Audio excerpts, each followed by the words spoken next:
So today I'm joined by a good friend of mine who I'm currently involved in with a project that we're working on, which we're hoping is going to come to light in the next few months. I could say I've invited her along as a guest on the podcast and welcome Sarah. Hi, How you doing? feeling deeply uncomfortable. I know, don't worry, you'll be okay.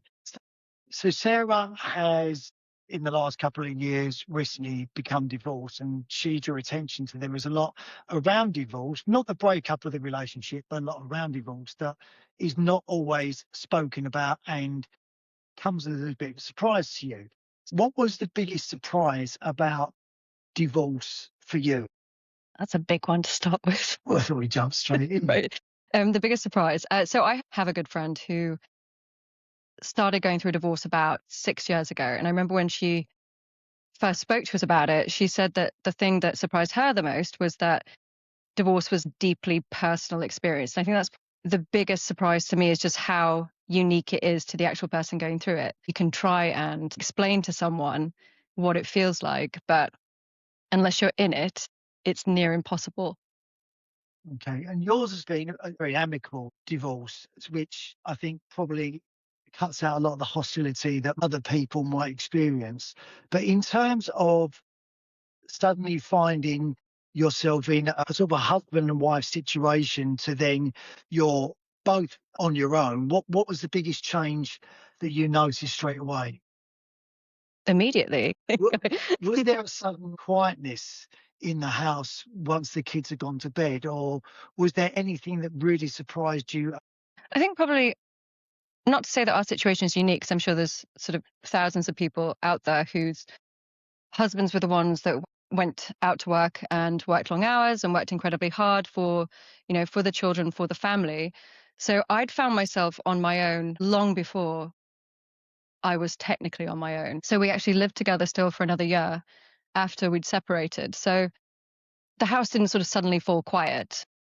I have three children, so it's never really quiet. But also, it had always been kind of quiet anyway. So that sort of change on an evening, where I know I've spoken to other people that have noticed, suddenly they're cooking dinner on their own, they're putting the kids to bed on their own. I was already doing that, so it was an easy shift. Was there anything about that suddenly being single, which we'll get to afterwards, that surprised you? So, for instance, a lot of people mention about the bins. That's their one thing that they seem to sort of, I didn't know about the bins. Suddenly I had to put the bins out on a certain day at a certain time. I mean, was there anything like that that suddenly you thought, no one tells you about this part of divorce? Oh, I have so many ridiculous ones. Screen wash in the car. I'd never put my own screen wash in. And I drove around for a really long time in January. Not this January, it was the January just gone, with no screen wash in the car. And I happened to mention it to one of my best friends, that I was struggling with those sort of small elements of being single. And she went out that day and she bought me screen wash and a bottle of Pinot Noir and met me at school later. And in the end, there was about 4 or 5 of my friends around as we sort of popped the hood, and she showed me how to fill it up with screen wash. But yeah, the bins are a big one. Recently, again, and this is really embarrassing to say, but for the first time in a year and a half, I put the plastic and the paper out on the right day. My dad, bless him, will come around and we go through the garage and then we take it all to the tip together. These are small, embarrassing things, but things that I never did on my own. Yeah. I went, I guess, from my parents' house then to living with someone, and I was never responsible for the bins, the spiders. That's another really difficult one. I think I texted you once and said this is the reason people stay in difficult marriages, is because of the spiders. I'm not very good, and I have 3 kids that I have to be brave for. I think, like, when you're going through emotional times, I often find it's not the big things that tend to break you. It's the really small things that just open up the door to all the big things just to come out.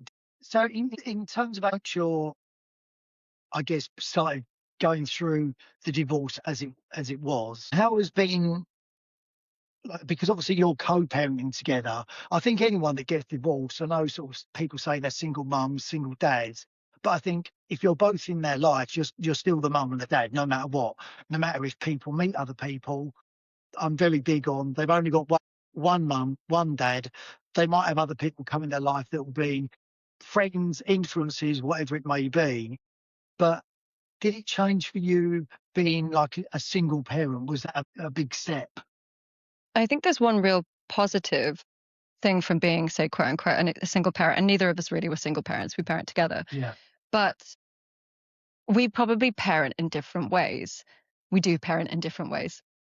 But what living separately has done is, and neither are bad, they're just different, yeah. is that he's got the space to be the dad and the parent in the good moments and in the difficult moments on his own. And I can then do the exact same thing at my home, that I respond immediately as I deem appropriate. And that has taken away a lot of conflict between the two of us. We're not fighting about the way each other parents. We know we're both good at it and we're able to do it in our own little different ways. And no, I mean, we communicate all the time. So anything that's slightly big, we'll speak about together and in that moment decide what the best way is moving forward. But the day-to-day stuff, it's removed the conflict. I know from conversations you've told me that you're still very good friends. So, what's it both been like for you as single people now? But do you sort of share sort of stories about what it's like actually to be single? Yes, we have shared some stories about what it's like to be single. We've both joked about dating apps Okay. and, sort of staying away from them at the moment because it seems like the dating world, the single world, is sort of this much larger, scarier place than it was back when we were in our 20s. So that's what I was thinking, because that must be quite interesting. Where both before you were single, and then obviously being married and being together, and then coming away from it, suddenly going, what's gone on in the last 10 years? What when did this become so difficult? We have this bi-monthly, monthly lunch that we jokingly call the DMZ, which is the demilitarized zone between North Korea and South Korea. And we picked it as a place that we would go, and it's a little anonymous pub of ours, and we go and we have lunch and we do share stories, we do have a laugh, we talk about the bigger stuff too, but it's that way of sort of removing kind of conflict from our relationship as co-parents. We keep some things private, I'm sure. Oh, yeah, probably obviously best to do. So in terms of how have the kids sort of found it, you know, in the transition, because you've got three children, different ages, so I would imagine that it's a different story for each of them, maybe. I think we both made a commitment very, very, very early on, long before anyone else knew, that the three kids were the most important thing. And every decision we make is made thinking about them first. And that's the way I think it should be, because the one thing that you and I always think about this in terms of relationships that you've had, that you may look back on the relationship and regret things about it, but you'd never change anything because of the kids that you've now got.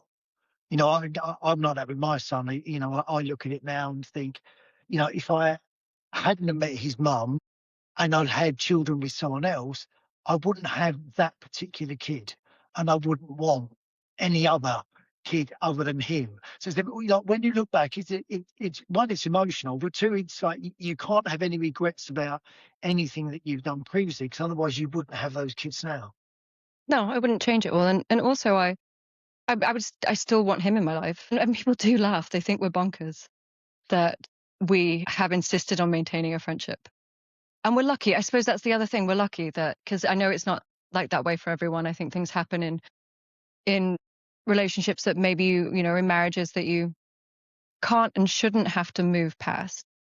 But for us, we've worked very hard at establishing a new friendship, really. So, what have you found the biggest challenges about single parenting? In terms I know you're co-parenting, but I mean both of you together as separate parents. Have you ever sat down when you have these sort of more meetings and gone, I didn't realise that was that hard, or Yeah, I think as the kids sort of go through different stages, like, progressing from like childhood, sort of preteen into teens, I think we're both kind of blown away by different things they do. And being the one that's been largely responsible for the primary caregiver, but he'll come up to me and go like, "Wow, she likes to shop." There you go. She does. They get really big really quickly. I'm like, "Yeah, I know." So going back to you, Sarah, in terms of being a single life, what things are sort of exciting you again? And what was the biggest surprise? When I sort of refer to single, I don't mean single dating single, but actually, being single on your own in a house in sort of your own space now. I think there's sort of many different layers to it. I think the biggest surprise initially was, and you hear about it because divorce is on TV. It's your friends. I think most people will know a relative or a friend or a parent that's been through a divorce, and people talk about the grief. And I don't think this is another one that until you go through it, no one sort of prepares you for that level of grief because you're sort of grieving mostly, I think, the life you presumed you're going to have. I think most people do this, where you project into the future and you say, I'd like to buy this house, this kind of house in 3 or 4 years' time, or go on this holiday, or I'd like the kids to get to that school, or I'd like them to become this sort of job. And you sort of try to set up and picture your life, and we'll have Christmases here and we'll do that. And maybe one year we'll go on vacation, and then all of a sudden that looks nothing like you ever had planned. And it's sort of, for a really, tired term, sort of the rug's been like pulled out from underneath your feet and you sort of stare blankly into nowhere. But then there's times that then feels really exciting because you're effectively writing this new chapter of your life, and it's almost anything you could want it to be. But at the same time, you're battling with grieving what you don't have. And I think the hardest part of it, taking me out of it, was you're then grieving the life you thought you were going to give your children. So you made the decision, or you made the decision together, that he was going to carry on his career, you was going to stop your career, and then obviously have children and stay at home. Do you ever not regret that decision, but kind of think you wish you'd have carried on working and found other ways, sort of to parent the children? No. No, not at all. I wouldn't, and this isn't to take away from anyone else who would obviously choose differently, but I never missed anything. Every sort of Mother's Day at preschool, or sports fixture, parents' evening, picking them up when they're sick at school, like, I wouldn't personally change any of that. Would I maybe encourage, my daughter to hold on to her career? Possibly, but for me, myself, I'd do it all again. So with the children, obviously I would imagine you got three, as we said. They are, I say, close in age. There's probably 6, 7 years between them. 4. 4 years between them all, very close. 4 years between them. So, like, in terms of blocks and parenting, what was the hardest block This one, now? as they become teenagers. Really? Yeah, I remember my mom's best friend saying to me when my eldest was only 4 weeks old, and I was very much in the depths of sleep deprivation and fear, and I'll never cope with this. And I remember sitting there, and I'd gone up to visit my parents who lived in the northeast of England at the time, and holding this little 4-week-old baby, and she asked to hold him, and I handed him over, and she said, "Oh, Sarah," she's like, "enjoy this." She's like, "This is the easy part." I was like, this can't be easy. Like, I'm drowning. And now I wish I could go back and hold a little 4-week-old baby, maybe because I'm much more confident that I would know what I was doing and I can cope with the lack of sleep. But yeah, I think maybe it never gets harder, it just changes. Because I would have, It was before my eldest started school and my youngest was newborn, and I had about 6 months where I had all three of them at home by myself. There was 2 or 3 days a week where there'd be a couple of hours at preschool, but it was just me and them. And I remember being really excited about it because I thought, I'm never going to get this ever again in my entire life where I have all three of my kids at home, just me. We didn't do a great deal, but there was a lot of sort of discos in the lounge.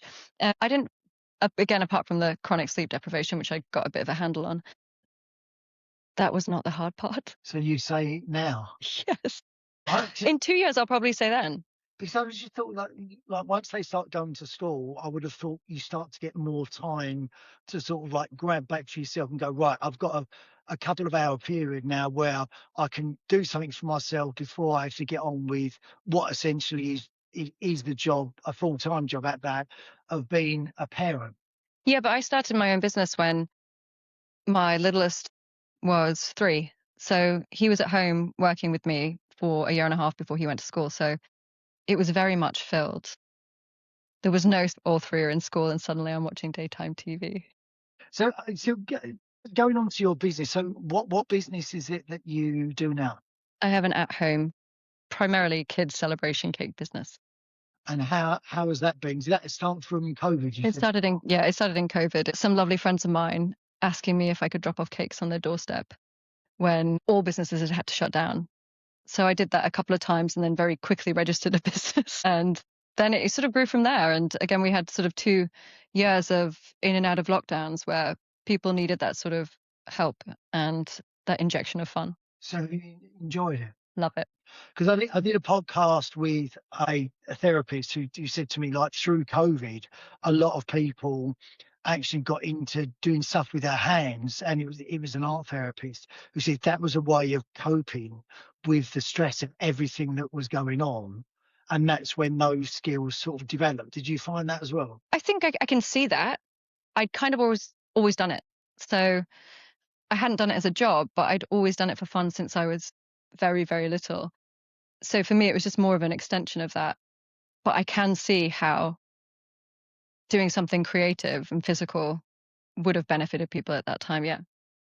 So do you think, because there are certain businesses where the actual end product is maybe people perceive as expensive because they don't realise what's actually gone into all the work. I would just presume baking's probably one of those, is it? Yeah, 100%. I think anyone who works for themselves would agree with me that it's hard to show everything that goes into something that's just yours. Because you've got your Instagram account, obviously, that we'll put that on here as well, that people can go to and look at, the work you do.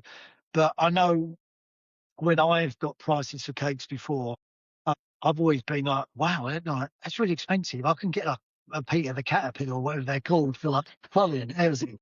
Colin the Caterpillar for like 7.95, and you can still eat Colin 7 months afterwards." It's doing a disservice to Colin. I don't think Colin's got that large a shelf life. But yes, there are cakes you can go into the shops and buy that will last months and months and months and months and months. But you can't sort of read any of the ingredients on the back. Is it not good? Depends what you're looking for. Okay, so we're going to go back to your newly found single life. Yes. How's that looking, and what's happening with that?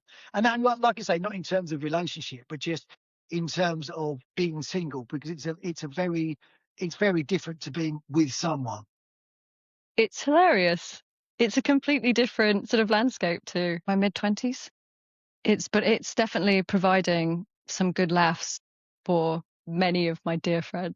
And I'm not the only single one. There's plenty of them. I go to this wonderful gym, and what the owner there has created is this space for women to, in sort of midlife, in their 30s, 40s, 50s, 60s even. And we go and we strength train, and he acts as a lovely sort of life coach slash therapist slash personal trainer. And we share stories, whether that's about, say, a date that someone's been on, or a new relationship that they're having, or navigating stuff with children, ex-partners, their new relationships. And so, yeah, we kind of all sit around, have a bit of a laugh. And I think when you've got such a busy life with, say, with children, with a job, with other hobbies that you've got, at this point in life anyway, it's really hard to sit around and be sad at times, because you kind of get to, I don't know if you've ever got to this point where, like I said earlier about how you project into the future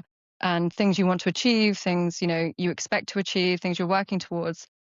And then divorce is such a humbling experience in that you start going, well, I can only cope with the next hour, or I can only cope with today, or I can only cope with this moment, whether it's like, I'm feeling really bad, I've had a bad day, and I'm just lying in bed with my daughter watching Traitors on TV, and I go, okay, this moment's good. because you don't look far into the future, which means you can kind of take it a little less seriously and a little more day by day, as opposed to going, God, I'm never going to be with anyone ever again, or I'm going to have a really bad day and my friends are going to laugh tomorrow. So you had your first child at what age? 29. So in terms of ages for having kids, would you ever think that, like, I wish I'd have waited till I was 34, 35, had more of a period of time early in marriage that we were together? Or do you think like that was a good time to have kids? If you did it all again, same stories, you still end up with the same guy, same kids, but would you choose to do those at a different time? No, and I know we differ on what age is a good age to have children. I think it's very different for, like, for men. Yeah. I really do. No, I would go earlier. Really? Yeah, I think it's exhausting having kids. I think just in terms of the female body, by the time I was pregnant for the third time, it was very quickly my body was like, you're doing this again? Like this, here we go. Which obviously for a man, you can't necessarily feel that sort of physical strain that the body goes through, even in like, especially actually in the first 3 months.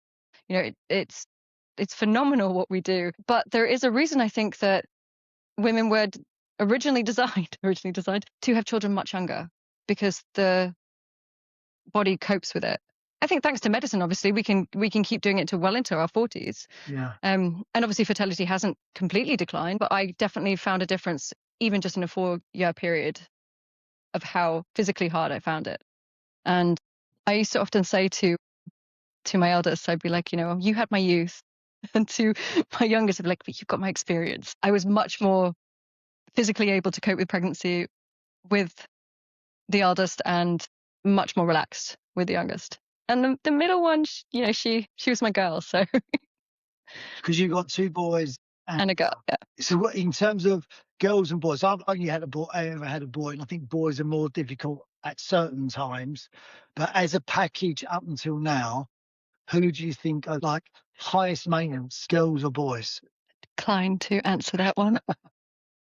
So okay, let me ask you again. So if you could have either 5 girls or 5 boys, which one would you think I'll go for? Oh, I can't pick because honestly, both are brilliant, and both come with the difficulties, shall we say. 5 of the same as a mother. Oh, you can't pick. You can't. What would you pick? You can only have 5 of each. As I'd probably go with boys. 5 boys. The stress of girls, boyfriends, marriages, and everything else. That would just. I find that boys take care of themselves a little bit more. I think they're more worried in some ways, but I just think as a guy with a girl, I would just worry too much. I think it would just exhaust me. Yeah, I'm not going to pick. Okay, we'll leave you on the fence there. So I know you said you wanted to ask me a couple of questions as well, because while we were working on this project, we have a lot of conversations because we have very different views on a lot of things. And you asked me a lot of questions to do with the project that we're working on. And we have quite long discussions from it because we've had very, very different lives. The main one was that you've never been married, and correct me if I'm wrong, longest relationship was 3 years-ish, 4 years? 4 or 5 years, yeah. 4 or 5 years. My question was, what do you think would be different if you had necessarily been married for those 4 or 5 years as opposed to just being in a relationship? And is actually the grief of coming out of a partnership, a marriage, a long-term relationship, is it effectively the same? And actually marriage is literally just the piece of paper. I think marriage is the piece of paper that makes it far more complicated to get out of. It's very difficult when you've been married, I haven't, but from speaking to people that are going through divorce, like you have to involve so many other people in it. I think the nuts and bolts of breakups are very similar in terms of being married, not being married, in terms of the split in friends, the split in parents, whoever it may be. I mean, my mum is still really good friends with Zach's mum, and which I don't have a problem with. But I think a lot of people may find that a bit odd that they're so close. But I think if you get on with people, you get on with people, and that should be the way it should be, no matter what happens with that relationship themselves. In the same way, I do think that if when you're getting divorced, you're divorcing the person as a relationship. You're not divorcing them as a parent.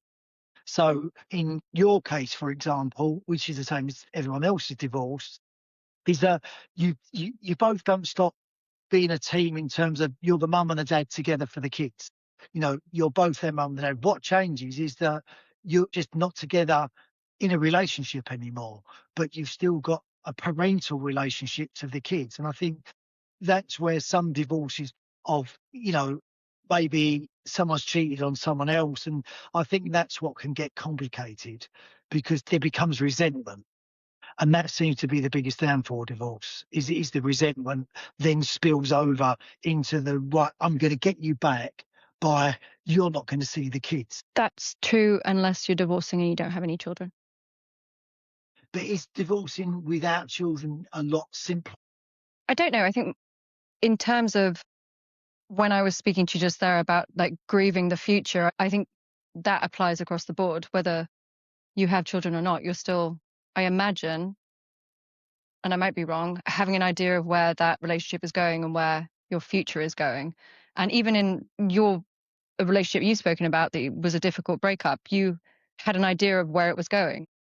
I don't know if we did have an idea of where it was going. I think sometimes you don't plan, you kind of just go along with things. And Do you think it's a male and female thing then that women are more inclined to think into the future, plan a path, and men just go more along with it? I think from my experience, I've seen that happen a lot more in terms of guys seem to fall into marriage and sort of seem to be going along with it in terms of where women, I think, because of it's like, right, I want to have kids by the time I'm 29 because I don't want to be 40 when I'm having kids. So if I'm going to do that, I'm going to need a man by the time I'm 27 because I want to be with them for 2 years to make sure they're the right guy. So I think sometimes you can methodically plan. I think other times you could meet people, you're on a journey that you haven't thought about where's it going. You're just on it. And some of those turn out fantastically well and some don't. But I don't think men plan as much. And I think that's general about not just their relationships, it's about a lot of things. So do you think if women weren't that fussed then about marriage, that men wouldn't do it? I don't know. This is what you and I think. I'm super skeptical about it now. About marriage as a whole. Yeah, I want someone to want to be with me because they want to be with me, not because they're legally like obligated to be I with think me. that's the thing. I think it's the get out. Yeah. I think if you're, and then that's what I found from my experience was our breakup wasn't messy in terms of the logistics because it's basically right. One of you move out, sort out the house. Yeah. The biggest logistical thing was obviously we had a child together, and that was the most difficult thing for us. But I guess if you've got houses and it's like right, we've got to sell the house, split the house, whatever it may be, I think it becomes harder. But maybe you'd still have those problems if you weren't married. In terms of and in the nicest way, and not in a your relationship way, but if I was to ask you and your ex-husband and said, what was the hardest part, the divorce or the breakup? Neither of those. It's the bit before that, the bit before you decide that you're better off separate as friends. I mean, you guys are very lucky in terms of that you say good friends, and I think you're lucky that you say good friends. Do you think that's always possible? Or do you think that's something that both of you can do, but you've got to just let go of whatever came before? No, I don't think it's always possible. I think certain things happen that there isn't a way back from or there isn't a way through to a sort of amicable resolution. But I think that it does happen. I think it's, it's a good goal, but I wouldn't want to say that anyone who can't achieve that is doing their children a disservice. Because I think certain things do happen that you can't and you shouldn't sort of move past. Because I always found with breakups, especially when you've been living with people, one of you has to be the one that lets go of more than the other person. I don't know if you found that from not your own situation, but from friends of yours that have got divorced that you spoke to, where one of you has to just get to the stage where you go, like, I know what's gone on, but I really, like, it's gone. I don't care anymore. But in order for us to move forward, we've just got to go from this point forward as opposed to just keep going, well, remember when you did that kind of thing. Yeah, it's a really hard thing to do, isn't it? To finally, it's almost like trying to force yourself to be more of a grown up, because it's a very, very childlike thing to be like, oh, but she said, but he said, but you did, but, Yeah. and you do kind of have to get to the point where actually it doesn't even benefit yourself anymore to be hung up on things that have been said or things that have happened. Don't even really need to know the reason why sometimes those things happened. I think that the best thing you can do is just accept it and move forward. But again, that's taken, 2 years of therapy to get to that point. You do have to come to accept that you can't change the past. So it's really stressful to stay fixated on it and doesn't benefit either person. I mean, you've alluded to it slightly there. We won't go into it too much today. But do you think for people that are in those situations that therapy is a really big help? Yes. I'd advocate for therapy just like as a casual check-in in a really sort of like settled life. I think it, and in particular in really difficult periods of time as well. I'm a huge, sounds weird to say, fan of therapy.